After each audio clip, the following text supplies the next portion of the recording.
പുലരും മുമ്പ് എഴുന്നേൽക്കണം, ദേശാഭിമാനി പത്രം വായിക്കണം, പിന്നെ രോമാഞ്ചം കൊള്ളണം എന്നാണ് ഞാൻ എപ്പോഴും ദേശാഭിമാനിയെ പറ്റി പറയുന്നത്. നമ്മൾ പണ്ട് പറയാറില്ലേ, പുലരും മുമ്പ് എഴുന്നേൽക്കണം എന്ന് തന്നെ ഒരു പാട്ടുണ്ട്. വെളുക്കുമ്പോൾ കുളിക്കണം, വെളുത്തുള്ളത് ഉടുക്കണം എന്ന് പറഞ്ഞതില്ല.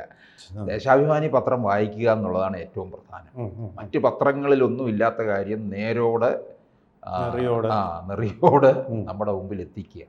സഖാക്കന്മാരൊന്നും വായിക്കാറില്ല ദേശാഭിമാനി. അവരുടെ വീട്ടിൽ വാങ്ങിക്കുന്നുണ്ട്, ഒരുപക്ഷെ ചോറ് പൊതിയാൻ എടുക്കത്തേ. സഖാക്കന്മാർ മാത്രമല്ല, NGO യൂണിയൻ്റെ സകല സ്റ്റാഫിനും ഇത് പത്രം വരുത്തുന്നത് നിർബന്ധമാണ്.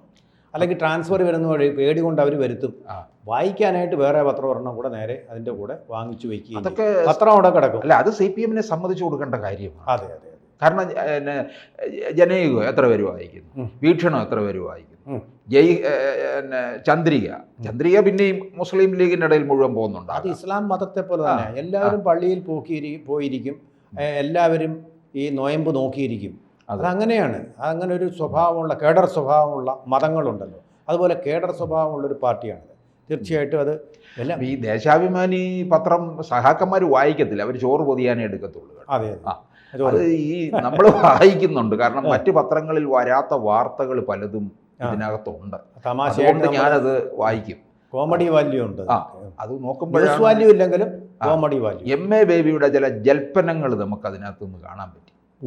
കഴിഞ്ഞ ദിവസം ഇദ്ദേഹം ട്രംപിനെ വിരട്ടുന്നുണ്ടായിരുന്നു. അത് സമൂഹ മാധ്യമങ്ങളിലൊക്കെ അതുകൊണ്ടാണ് ഇസ്രായേലിലേക്ക് പോയത്. എനിക്ക് തോന്നുന്നു ക്യാപിറ്റോളിൽ നിന്ന് നേരെ ഇസ്രായേലിലേക്ക് പോയിരിക്കുക. എന്താണ്, ട്രംപ് ലോകത്തിന്റെ മുഴുവൻ അധികാരിയാകുന്നു, അതിനെതിരെ നമുക്ക് പോരാടണം. എനിക്കൊന്നും മിക്കവാറും റഹീമിനും കൂടെ കൂട്ടുപിടിച്ചാൽ നന്നായിരിക്കും. അതെ അതെ അതെ. ഇവർ രണ്ടും കൂടെ, പിന്നെ ബ്രിട്ടാസും കൂടെ ചേർന്നാൽ ട്രംപിനെ നല്ല ആരെയാ ഒതുക്കാൻ വയ്യാത്ത.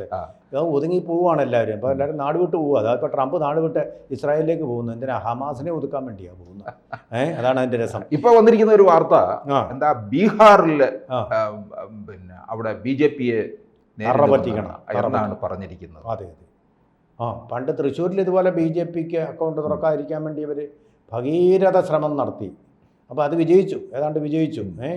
അപ്പോൾ ആ സീറ്റ് ഇപ്പോൾ ഉറപ്പായി. ഇത് BJP തന്നെ വീണ്ടും നേടും. ഇപ്പോൾ എന്ന് പറയുന്ന പോലെ ഇപ്പോൾ BJPയെ ജയിപ്പിക്കാൻ വേണ്ടിയാണോ MA ബേബി അവിടെ പോയെന്ന് അറിഞ്ഞുകൂടാ. ഈ കമ്മ്യൂണിസ്റ്റുകാരനെ കണ്ടുകൂടാത്ത ഒരു സ്റ്റേറ്റാണ് ഇപ്പോൾ ബീഹാർ. പണ്ട് കമ്മ്യൂണിസ്റ്റുകാരനായിരുന്നു, CPIക്ക് പ്രത്യേകിച്ചും. CPMനേക്കാൾ മേൽക്കോയ്മ ഉണ്ടായിരുന്നു അവിടെ, നക്സലൈറ്റുകളും ഉണ്ടായിരുന്നു. ഇപ്പോൾ കമ്മ്യൂണിസ്റ്റുകാരെ കണ്ടുകൂടാത്ത സംസ്ഥാനങ്ങളിലൊന്നാണ് ബീഹാർ എന്ന് പറയുന്നത്. കാരണം ഇത്രയും നാൾ അവരുടെ പ്രവർത്തനം നടത്തിയിട്ട് അവർക്ക് കിട്ടിയത് പട്ടിണിയും പരിവട്ടവുമാണ്. വന്ന് ജീവിച്ച് കഞ്ഞിയും കുടിച്ച് ജീവിക്കണമെങ്കിൽ, ചപ്പാത്തിയും ചുട്ട് ജീവിക്കണമെങ്കിൽ കേരളത്തിൽ വരണം. അതാണ് ഭരണം. ഇപ്പോഴാണ് നിതീഷ് കുമാറിൻ്റെ നേതൃത്വത്തിലാണ് അത് മാറ്റി കേന്ദ്രത്തിൽ നിന്ന് ഫണ്ട് വാങ്ങിച്ച് മാറ്റുന്നത്. അത് ഇവർക്ക് ഇഷ്ടപ്പെടുന്നില്ല. നിതീഷ് കുമാറിന് അത്രയും കൊടുത്തു എന്നുള്ളതാണ് പറയുന്നത്. അപ്പോൾ അങ്ങനെ ഉള്ളൊരു സംസ്ഥാനത്ത് ഇപ്പോൾ പണ്ട് നമ്മളൊരു ചൊല്ല് കേട്ടിട്ടുണ്ടല്ലോ, കരടിയല്ല മുതലമാമനും ഞാനും കൂടി ഒരു ആമയെ പിടിച്ചു എന്ന് പറയുന്നത്. കുരങ്ങനെ ജന്മത്തെ അത് പിടിക്കാൻ കഴിയില്ല. അപ്പോൾ ഈ മുതലയുടെ കെയർ ഓഫിൽ അത് പിടിച്ചു എന്ന് പറയുന്ന പോലെ RJDയുടെ ഇപ്പോഴത്തെ സ്ഥാനാർത്ഥിയായിട്ടുള്ള, മുഖ്യമന്ത്രി സ്ഥാനാർത്ഥിയായിട്ടുള്ള തേജസ്വി യാദവിനെ കൂട്ടുപിടിച്ചുകൊണ്ട് നമുക്ക് ഈ BJP എവിടെ നിന്നും മാറ്റണം കേട്ടോ എന്നുള്ള ഒരു ചടുവാക്യമാണ് അവിടെ ചെന്ന് പറഞ്ഞത്. അപ്പോൾ നിങ്ങളെ കൊണ്ട് പറ്റില്ലെങ്കിൽ ഞങ്ങൾ സഹായിക്കാം എന്നുള്ളതാണ്. ട്രംപൊക്കെ ഇസ്രായേലിനെ സഹായിക്കുന്ന പോലെ MA ബേബി ചേട്ടൻ പോയിരിക്കുക. അവിടെ പോയിട്ടിത് പിന്നെ സ്വരലയം ഉണ്ടാക്കാൻ പോയിരിക്കുക. സ്വരലയയുടെ ആളായിരുന്നല്ലോ ഇദ്ദേഹം. അഴിമതി ആരോപണം അദ്ദേഹത്തിനെതിരെ അന്ന് ഉണ്ടായതുമാണ്. അതുപോട്ടെ, അന്നത്തെ അഴിമതിയുടെ കാര്യം അതൊന്നും തെളിയാത്ത കാര്യം.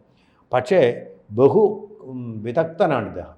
സാധാരണഗതിയിൽ ഇദ്ദേഹം സാഹിത്യകാരന്മാരെ, കലാകാരന്മാരെ, അതുപോലെ വാഗേയകാരന്മാർ, അങ്ങനെയൊക്കെയുള്ള ആൾക്കാരെയാണ് കമ്പനി കൂടാറുള്ളത്. ഇപ്പോൾ തേജസ്വി യാദവിനെ ഇതിലൊന്നും ചെയ്യാൻ പോകുന്നില്ല. ആകെയുള്ള കമ്പം ക്രിക്കറ്റിലാണ്.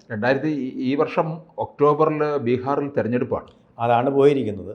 അപ്പോൾ വല്ല ചങ്ങാതി വല്ല സീറ്റും ഉണ്ടെങ്കിൽ ഞങ്ങൾക്കും കൂടെ ഒന്ന് തരണേ, ഒന്ന് ഒപ്പിച്ച്. കഴിഞ്ഞ തവണ അവർക്കൊരല്പം നില ഉണ്ടായിരുന്നു അവിടെ CPMന്. പക്ഷേ അത് ഇനി അങ്ങോട്ട് ഉണ്ടാകണം എന്നില്ല. ജാതി സെൻസസ് വന്നതോടുകൂടി സകല സമവാക്യങ്ങളോടെ തീർന്നു കഴിഞ്ഞു. അതിനാണ് ജാതി സെൻസസിൻ്റെ ഒരു സർജിക്കൽ സ്ട്രൈക്ക് മോദിയുടെ ഗവൺമെൻറ് നടത്തിയിട്ടുള്ളത്. ഇനി ബേബിമാരൊക്കെ അമുൽ ബേബികളായിട്ട് അവിടെ തുടരുകയുള്ളൂ. അവിടേക്ക് ഇനി ഫുട് പ്രിൻ്റ് ഉണ്ടാവില്ല. അവിടെ ഇപ്പോൾ പോയത് പോയി. ഇനി ബീഹാറിൻ്റെ മണ്ണിലേക്ക് കാലുകുത്താൻ വയ്യാത്ത സ്ഥിതിവിശേഷം ഉണ്ടാകും. അത്ര ഒരു ആൻറ്റി കമ്മ്യൂണിസ്റ്റ് മണ്ണായിട്ട് BJPയെ ബീഹാറിനെ മാറ്റിക്കഴിഞ്ഞു ഇവർ. കാരണം ഫലപ്രദം ചുമ്മാ തമ്മിലടിച്ചുകൊണ്ട് പ്രസ്റ്റീജിന് വേണ്ടിയിട്ടും ഈഗോയ്ക്ക് വേണ്ടിയിട്ടും രണ്ട് പാർട്ടിയായിട്ട് നിന്നു. ഒരു പക്ഷേ CPIയും CPMും കൂടി 1964 ആ ഇറങ്ങിപ്പോക്ക് നാടകം നടത്താതിരുന്നെങ്കിൽ ഒരു പക്ഷേ പച്ച പിടിക്കുമായിരുന്നു കമ്മ്യൂണിസ്റ്റ് പാർട്ടി, സംശയമൊന്നുമില്ല. പക്ഷേ ഞങ്ങൾ CPMും CPIയും തമ്മിൽ അങ്ങോട്ടും ഇങ്ങോട്ടും നശിപ്പിക്കാനുള്ള, ടെർമിനേറ്റ് ചെയ്യാനുള്ള ആന്തരികമായ ശത്രുത നിലനിൽക്കുകയാണ്. ആന്തരിക ശത്രുത, ബാഹ്യമായിട്ടില്ലെങ്കിലും. അതോടുകൂടി തന്നെ കമ്മ്യൂണിസത്തിൻ്റെ മേൽവിലാസം ഇന്ത്യയിൽ നിന്ന് നിന്നേ നഷ്ടപ്പെട്ട് കഴിഞ്ഞു. It is A hopeless party. He is the general secretary of A hopeless party. Hopeless general secretary of A hopeless party എന്നുള്ളതാണ് അതിൻ്റെ പരമമായിട്ടുള്ള സത്യം. ഇനിയിപ്പോൾ തേജസ്വി യാദവ് അല്ല, സാക്ഷാൽ ലാലു പ്രസാദ് യാദവ് ശ്രമിച്ചാൽ പോലും രക്ഷിക്കാൻ പറ്റില്ല. കാരണം യാദവ് രാഷ്ട്രീയത്തിൻ്റെ വക്താക്കളാണിത്. യാദവ് രാഷ്ട്രീയത്തിൻ്റെ നട്ടെല്ലിനാണ് ഇപ്പോൾ സർജിക്കൽ സ്ട്രൈക്ക് ഏറ്റിരിക്കുന്നത് മോദിയുടെ ജാതി സെൻസസ്. ആ ജാതി സെൻസസിലൂടെ പുറത്തു വരാൻ പോകുന്നത് ഈ യാദവരെക്കാൾ താഴെയുള്ള കൂർമികൾ, അങ്ങനെ കൂർമി വിഭാഗത്തിൽപ്പെട്ടതാണ് നിതീഷ് കുമാർ, അങ്ങനെയുള്ള ആൾക്കാരുടെ എല്ലാം വികസനമില്ലായ്മകൾ പുറത്തു വന്നിരിക്കുക. ഈ യാദവ് എന്ന് പറയുന്ന പ്രായണ വികസനം നേടിയ ഒരു വിഭാഗമാണ്.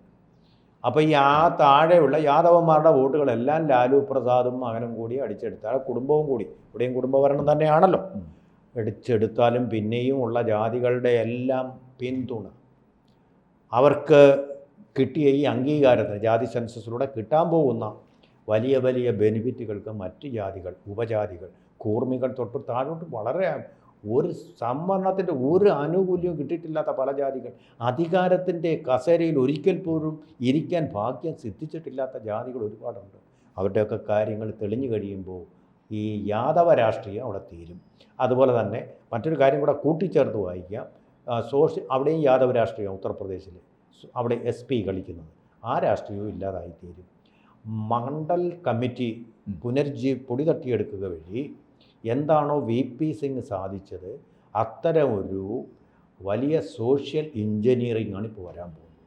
ആ സോഷ്യൽ എഞ്ചിനീയറിങ്ങിൻ്റെ ഫലമെന്ന് പറയുന്നത് മോദിക്ക് BJPക്കും വമ്പിച്ച ഭൂരിപക്ഷവും, ജാതി രാഷ്ട്രീയം പരമ്പരാഗതമായി കളിച്ചുകൊണ്ടിരുന്ന കോൺഗ്രസിനും ഈ SP-ക്കും അതുപോലെ തന്നെ RJDക്കും വലിയ അടിയുമാണ് വരാൻ പോകുന്നത്. അതുകൊണ്ടാണ് ഇപ്പോൾ തന്നെ ഡിഫൻസീവായിട്ടുള്ള കോൺഗ്രസിൻ്റെ നേതൃത്വത്തിൽ ഇത് നമ്മളാണ് ഇതിൻ്റെ ആളെന്നും പറഞ്ഞ് എട്ടുകാലി മമ്മൂഞ്ഞിനെ പോലെ ജാതി സെൻസസിൻ്റെ ക്രെഡിറ്റ് എടുക്കാൻ നാട് നീളെ ഇപ്പോൾ റാലിയുമായിട്ട് ഇറങ്ങിയിരിക്കുന്നത്.